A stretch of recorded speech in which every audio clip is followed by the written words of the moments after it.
A 400-meter race was held to test who is the fastest man in the world.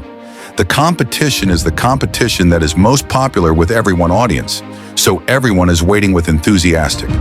This competition was attended by the three most athletes great in the 400-meter race.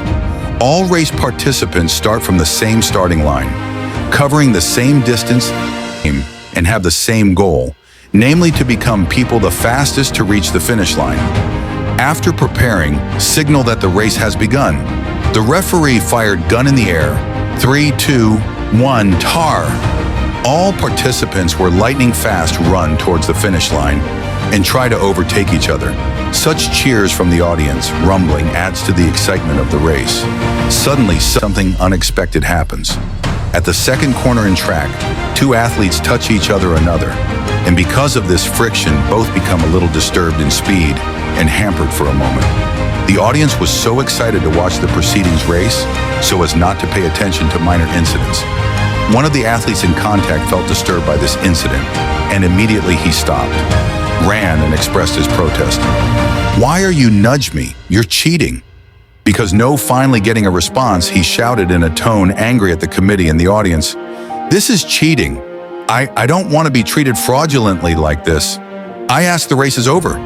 While still grumbling angry, he didn't want to continue the race and asked for a restart. As a result of that small commotion, the athlete, not going on a tangent or even glancing back because he wanted to know what was happening, so they could catch up by other runners who were in contact. Meanwhile, the audience didn't care about the minor incident at all. The spectators don't care about angry athletes. Just now, the audience also didn't care about the other two athletes. They only care about which athlete touches the finish line first. The audience's cheers increased, roared when the finish line was a little closer to being reached. Finally, the moment came when the champion touched the finish line. Two athletes touched the finish line simultaneously, and the entire audience stood up to applaud festive. The atmosphere became increasingly exciting. All around, the audience is waiting to see who it will become champion. Who is the champion? It's not important to know who became champion. What is certain is that the athletes have lost clearly, namely athletes who do not want to continue the competition and continue to be angry. In this life, we often hear insults, disappointed words that came out of his mouth, someone by saying, "God is not fair." If we wondering what God would do, of course, we will certainly find that often the decision God does not seem to fit human standards of justice. If you were entrusted with deciding something like the following example, what would you decide? The story about the three athletes shows us that sometimes we feel that the world is unfair.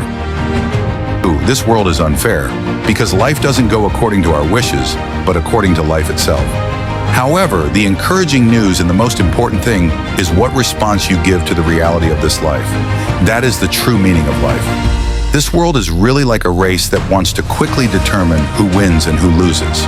If we always have the attitude of someone who is not ready to compete and finds it difficult to recover from failure, then the end result will definitely be that we will be defeated people. On the other hand, if we have the attitude of someone who is always ready to compete and is willing to rise from every failure we experience, doesn't give up easily, doesn't always blame failures on the environment or other people, we will come out as winners. At least win over your own negative traits. Competition in life is normal and unavoidable. In fact, with competition, we should be even more motivated to do much better and bring out all our abilities.